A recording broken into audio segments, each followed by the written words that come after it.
اسلام کی بنیاد جن چیزوں میں ہے ان میں چوتھے نمبر پر ہے حج بیت اللہ۔ اسلام کے محکم فرائض میں سے ایک فریضہ ہے حج بیت اللہ، جو اسلام کی 5 بنیادیں ہیں ان میں سے چوتھا نمبر ہے۔ جو 5 چیزیں اللہ رب العالمین نے رسول اکرم صلی اللہ علیہ وسلم نے احادیث میں بتائی ہیں، جن کے بغیر مسلمان نہیں رہ سکتا۔ اللہ کے نبی صلی اللہ علیہ وسلم نے فرمایا کہ اسلام کی بنیاد 5 چیزوں میں ہے۔ سب سے پہلے گواہی دینا کہ اللہ کے سوا کوئی معبود نہیں اور محمد صلی اللہ علیہ وسلم اللہ کے رسول ہیں۔ وإقام الصلاۃ، نماز پڑھنا، وإیتاء الزکاۃ، زکوٰۃ ادا کرنا، والحج، اور حج کرنا، اور رمضان کا مہینہ آئے روزے رکھنا۔ یہ اسلام کے 5 بنیادی اصول ہیں۔ اگر کوئی شخص ان میں سے کسی ایک کا بھی انکار کر دے وہ مسلمان نہیں رہتا۔ کسی ایک بھی جز کو چھوڑ دے یا ماننے سے انکار کر دے وہ دائرہ اسلام سے نکل جاتا ہے۔ ان میں سے چوتھا نمبر ہے حج۔ ہر زمانے میں مسلمانوں نے نہایت خوش دلی کے ساتھ اور اللہ کی محبت میں اور رسول اکرم صلی اللہ علیہ وسلم کی محبت میں یہ فریضہ ادا کرتے رہے ہیں۔ اللہ کی محبت میں، رسول اکرم صلی اللہ علیہ وسلم کی محبت میں، مکہ اور مدینہ کی محبت میں یہ فریضہ ادا کرتے رہے۔ کبھی مسلمانوں نے سستی نہیں دکھائی، غفلت نہیں دکھائی۔ جب صاحب مال ہوئے، صاحب استطاعت ہوئے، تب حج کا وہ فریضہ ادا کیا۔ اس کا بارے میں اللہ نے قرآن کریم کے اندر فرمایا وَلِلَّهِ عَلَى النَّاسِ حِجُّ الْبَيْتِ مَنِ اسْتَطَاعَ إِلَيْهِ سَبِيلًا، کہ لوگوں پر اللہ کا حق فرض ہے جو اس کے گھر کے جانے کی استطاعت رکھتا ہو، اس پر حج کرنا فرض ہے۔ ہر زمانے میں مسلمانوں نے نہایت خوش دلی کے ساتھ یہ فریضہ انجام دیتے رہے ہیں، لیکن آج مسلمانوں میں غفلت آئی، لاپرواہی آئی، سستی آئی۔ یہ اتنا بڑا رکن ہے، اسلام کا چوتھا رکن ہے، اس میں بھی سستی کرتے ہیں۔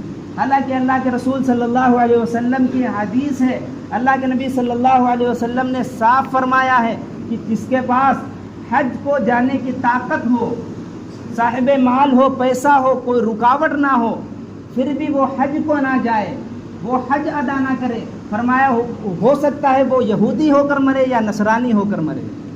اتنی سخت وعید حدیث میں آئی ہے۔ آج ہمیں حج کا شوق نہیں ہے۔ آج ہمارے پاس مال ہوتا ہے، ہم کہتے ہیں پھر کبھی کریں گے، حالانکہ مال آ جانے کے بعد اگر ہمارے اوپر حج فرض ہو چکا ہے فوراً ہم اسی سال ادا کریں۔ ہم کہتے ہیں پھر کریں گے، بڑھاپے میں کریں گے، لیکن موت کا کوئی پتہ نہیں کب آ جائے۔ اگر موت ہماری آ گئی اور ہم نے وہ فریضہ ادا نہیں کیا، اللہ کے رسول صلی اللہ علیہ وسلم کی حدیث ہے کہ ہو سکتا ہے وہ یہودی ہو کر مرے یا نصرانی ہو کر مرے۔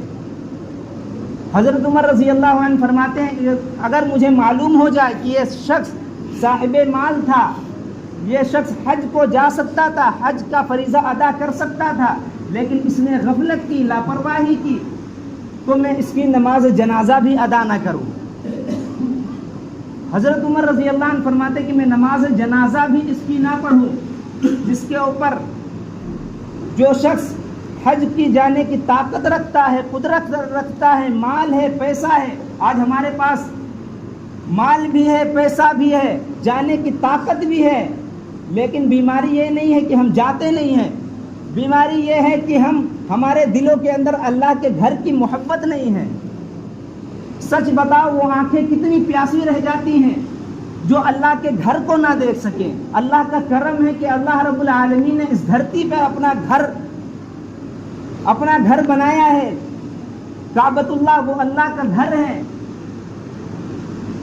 اللہ کے رسول صلی اللہ علیہ وسلم نے جب اعلان کیا تھا مدینہ کے اندر کہ ہمیں عمرہ کرنا ہے، صحابہ کرام رضی اللہ عنہ اجمعین کس طرح مچل گئے تھے، تیاری کر کے نکل پڑے، پھر راستے میں روک لیا گیا، لیکن صحابہ تڑپتے رہے۔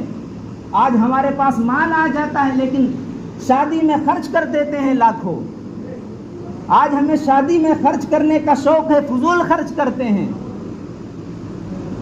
لاکھوں روپیہ شادی میں خرچ کرتے ہیں، لیکن حج فرض ہو جانے کے بعد ہم حج کو نہیں جاتے۔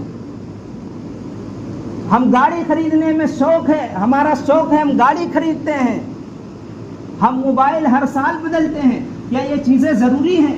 یہ چیزیں ضروری نہیں ہیں، نہ یہ قبر میں ہم سے پوچھی جائیں گی. لیکن اگر حج فرض ہے، اگر ہم نے وہ ادا نہ کیا، اللہ کی قسم رسول اکرم صلی اللہ علیہ وسلم کل ہماری شکل دے کر منہ پھیر لیں گے کہ یہ اللہ کا باغی ہے. اللہ رب العالمین نے حج کو فرض کیا، کسی انسان نے تو فرض نہیں کیا. اس لیے ہم اپنا حساب لگائیں اور ہم یہ دیکھیں کہ ہم صاحب استطاعت تو نہیں ہیں. اگر ہم صاحب مال ہیں، ہم حج کو جا سکتے ہیں تو حج کریں، عمرہ نہ کریں. اگر حج فرض ہے، سچ بتاؤ عمرہ کرنے سے حج ادا ہو جائے گا؟ لیکن شوق چلا ہے کہ ہم ہر سال عمرہ جاتے ہیں. حج فرض ہے لیکن حج کو نہیں جاتے، عمرہ پر عمرہ کر رہے ہیں. تم 50 عمرے کر لو، لیکن ایک حج اگر فرض ہے، اگر فرض تم نے ادا نہ کیا، اللہ کی قسم اللہ تم سے پوچھیں گے فرض کیوں نہیں ادا کیا. یہ فرائض جو اللہ کے رسول صلی اللہ علیہ وسلم نے بتائے اسلام کی بنیاد ہیں، یہ بنیادوں کو ہم کھوکھلا کرنے پہ لگے ہوئے ہیں. اسلام کی بنیاد جو 5 اللہ کے رسول صلی اللہ علیہ وسلم نے بتائی ہیں، کسی مسلمان کے لیے جائز نہیں ہے کہ اس میں سستی کرے. وہ چاہے نماز کا مسئلہ ہو، وہ چاہے نماز کی بات ہو یا روزے کے احکام ہو، روزہ رکھنا ہو، زکوٰۃ ادا کرنا ہو، حج کرنا ہو، یہ 5 اسلام کے بنیاد ہیں. اسلام کی عمارت 5 ستونوں پر قائم کی گئی ہے. کسی مسلمان کے لیے جائز نہیں ہے کہ وہ ان 5 میں سے کسی ایک میں بھی سستی کرے. لیکن آج ہم سستی کرتے ہیں، ان 5 کو ہم چھوڑ چکے ہیں. نہ ہمارے پاس نمازوں کی پابندی ہے، نہ رمضان کا مہینہ آتا ہے ہم روزہ رکھنے کی پابندی کرتے ہیں. ہم صاحب مال، ہمارے پاس مال ہے، پیسہ آ جاتا ہے، ہم نیک کاموں میں خرچ نہیں کرتے. شادی بیاہ میں ہم خرچ کر دیں گے، موبائل میں ہم خرچ کر دیں گے، گاڑی خریدنے میں ہم خرچ کر دیں گے. لیکن اللہ کے گھر کی بات آئے، اللہ کے نام پر بات آئے، چند ٹکے پکڑاتے ہیں، چند سکے پکڑاتے ہیں. یہ بات کہاں سے جائز ہے کہ ہم چند ٹکے اور سکے اللہ کے گھر میں ڈالیں؟ مسئلہ یہ نہیں کہ یہ جائز ہے یا نہیں جائز ہے، مسئلہ یہ ہے کہ یہ چیز ثابت کرتی ہے کہ ہمیں اللہ کے دین سے کتنی محبت ہے. یہ بات ثابت کرتی ہے کہ ہمیں مسجد سے کتنی محبت ہے. یہ بات ثابت کرتی ہے کہ ہمیں رسول اکرم صلی اللہ علیہ وسلم سے کتنی محبت ہے. چند ٹکے اور سکے دیتے ہیں، یہ ثابت کرتی ہے کہ ہمیں نہ اللہ کے گھر سے محبت ہے، نہ اللہ کے دین سے محبت ہے، نہ اللہ کے قرآن سے محبت ہے. ورنہ ہم لاکھوں روپیہ، ہزاروں روپیہ موبائل پر روزانہ خرچ کرتے ہیں، یہ کوئی ضروری کام ہے لیکن ہم خرچ کرتے ہیں. ریچارج ختم ہو جائے ہم ایک دن بھی صبر نہیں کرتے، فوراً کرتے ہیں. لیکن ایک ہفتے کے بعد مسجد میں آتے ہیں، چند ٹکے پکڑاتے ہیں.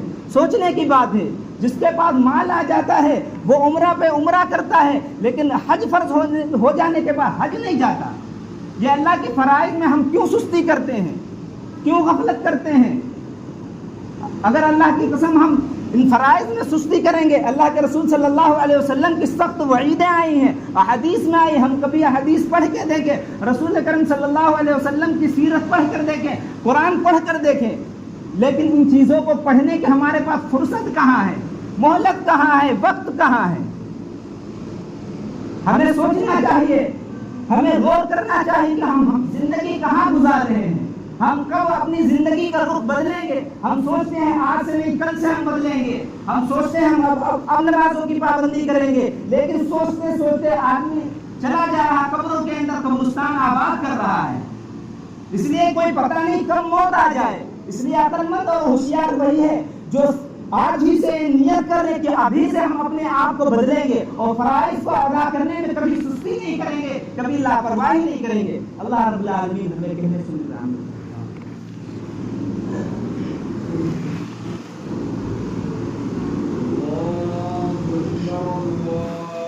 اللہ